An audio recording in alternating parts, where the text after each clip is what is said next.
Let's start our conversation this evening with an issue that's been much in the news, and that's this question of health care, premiums, things of that sort. Let's start with our veteran senator, Senator Limmer. Tell us what the status of this is, and we'll go around the table and figure out where we're going. Well, just as a brief history, this fall, the issue of premium hikes, especially for individual health care plans, spiked suddenly. Really caught the attention of the public, especially those that were involved in those particular programs. The legislature, through on and off discussion, just didn't quite get to a special session.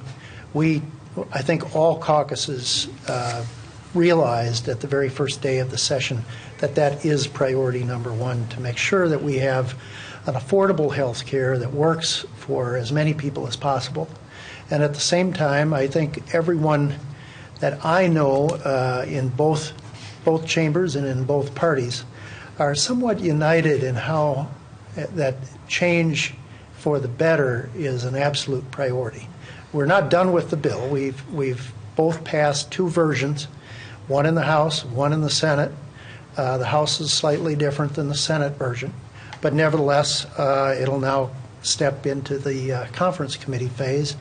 And I'm sure the governor's office will be intertwined with that as well as it gets guided through. Senator Dibble, your thoughts on the Senate bill and where things are at? Well, I'm glad that there seems to be agreement that we need to get premium relief to the folks who are in this individual market. This was probably easy to anticipate. As I shared on the floor of the Senate when we were debating the bill last week, we knew that this was a new market. It was going to take a while to figure out the right premiums. It's a very volatile mix of folks with a lot of risk in that particular pool, and there was the opportunity at the national level to transfer some dollars to help buy down the premium costs until the market got stabilized and the insurance companies could figure out the right pricing. And as anticipated, that happened, but the ability to transfer those subsidies to the insurance companies, help folks buy down their premiums, was eliminated by the Republican Congress, and so we tried to institute some measures last year to stabilize the individual small market. Those were thwarted, and so I guess the debate right now in front of us is how quickly are we going to get some financial help to those folks who are facing premium increases that would make their insurance unaffordable. I have a constituent who is going to forego insurance possibly unless we can get this done in the next few weeks. And he's telling his high school son that he can't participate in sports because it's just too risky for the next year because they're just going to go without. So there's a whole bunch of other stuff that's attached to the bill that may be worthwhile. We have enough time to work on some of those changes in the group market and some other sorts of changes that are of policy nature, but getting this relief to folks quickly in the next few days or week or so that they can buy into insurance for the coming year is pretty important. So I hope we get to conference, we deal with all those accessory issues later in the session through the process of hearings and understanding the fiscal implications and the policy implications, and we deal with the financial issues very soon. Representative Hausman? So we have a short-term and a long-term fix. The short-term is just this immediate premium relief for this group of people, and then we still have to go back and talk about reform. The dilemma is if we try to also connect the reform debate to this process of getting relief, that's going to slow us down. Now, some of us, of course, had hoped for a very different kind of reform opportunity.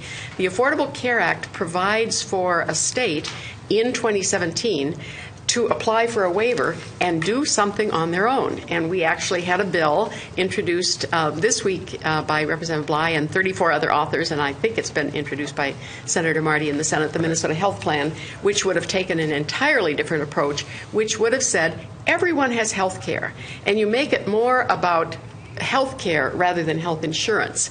Now we're still caught in this this tangle of really insurance companies having all of the money and power, and then we wonder why we're sort of helpless when they start raising premiums. So we have a long ways to go in reform, but for right now, I think our hope is that we just quickly get the premium relief accomplished. The frustration I have with, we just came from the House floor, literally having passed that bill, and the author repeatedly said, we just need to get a bill to conference to continue to work on it. It's a work in progress. That's an unusual approach to legislation, and I think sort of a bad habit. And so I think we have a little work to do to get on a better path here. Representative Drazkowski. Yeah, well, as we know, Barry, the individual market, health insurance market is imploding, or it has imploded. The federally, Obamacare, the ACA, Affordable Care Act, or some of us like to say the Unaffordable Care Act, and even the governor has announced that he understands that healthcare in Obamacare is not affordable, and so not only and many of us struggle with this notion that we have to bring $300 million of the taxpayers' money to bear on providing subsidy relief for people that shouldn't be in that position. Now, it's something we have to do, and I think, as was mentioned earlier, all four caucuses, I think, are resigned to that.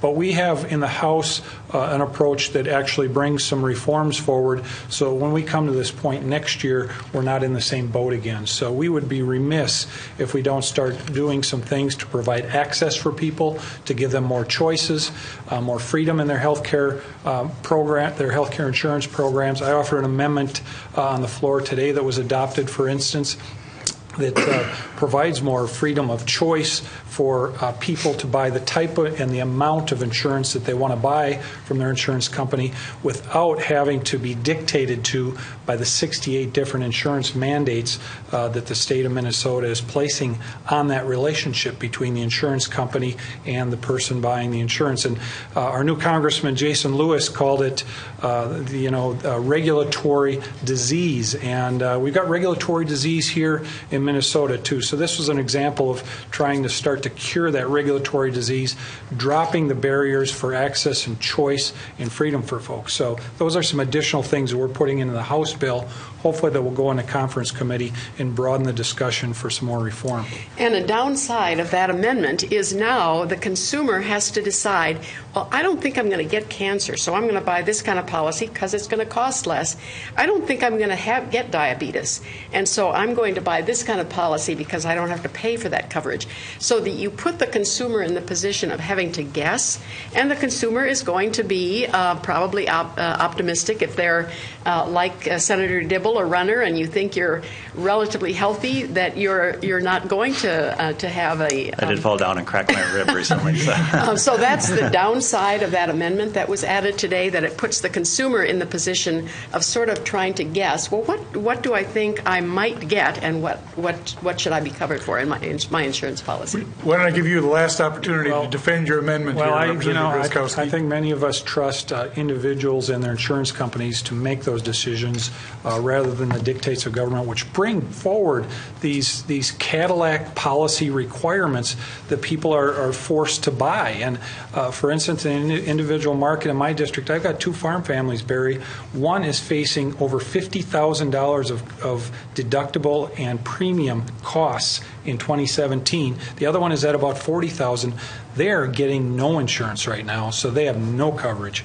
And so that's a struggle we have. And we built this big regulatory structure that has become a disease in the insurance market, and part of the cure is relieving those mandates. So we're going to go to conference committee. The House and Senate have acted, and then presumably the governor, as you suggest, is going to be involved in this conversation. And then is there some sense of a time frame? Senator Limmer, I'll look at you. When this... Well, ultimately, we have to make sure that we get our work done for the customers that need to enroll in a health care plan by the end of this month. That's just a few days away. And so we really cannot dawdle too much longer in the legislature. We've got to get the final approach on this bill and make sure that we're providing as much as we can in as short a time as possible. But we've been all scratching our heads on this for about 6-7 months. And so I believe it'll get done. I believe it won't be a full-fledged reform of every issue that we have facing healthcare programs, but nevertheless, it will bring the assistance to those who absolutely need it when they're facing high increases in premiums. So here's the bad habit we have fallen into, and that is at the end of session, we knew 3 things still needed to be done. The bonding bill had a problem at the end, the tax bill had a problem at the end, and then we knew about this issue. And here's the dilemma with a leadership style. When there's an intentional decision to tie all of those things together. So we're not going to move this thing separately because we want to use that as leverage as we negotiate this bill, this issue. And then you've got 3 things sitting out there, and they're all urgent. But this idea of holding everything to the last minute because you want to use this bill as leverage against the other, it's not serving us well. It's not working. It means we get nothing done, and this is hurting the state of Minnesota. That particular kind of intentional leadership style is really not working. Well, you know, as I've experienced legislative sessions, the only way we can ever get things done is to have a tension to make it all come to a close. And the tension in the immediate past has always been the deadline. And until we come up with another alternative, perhaps an early deadline or deadline A, deadline B, to take care of specific types of bills, perhaps we do the budget first, perhaps we do the tax bill second. Whatever way we arrange it, there has to be some kind of tension to bring us all to a close. Well, here's an example. I asked the Speaker, we were negotiating all through the summer that bonding bill at the last night of session.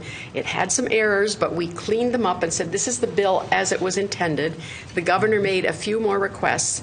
And all through the summer, we were working on what seemed like a really pretty well-negotiated bill that was ready to go. One of the things that I think would have given the public great hope is if we could have come back in January and immediately House and Senate and Governor, Republicans and Democrats working together, if they had just said, we're going to do the bonding bill now.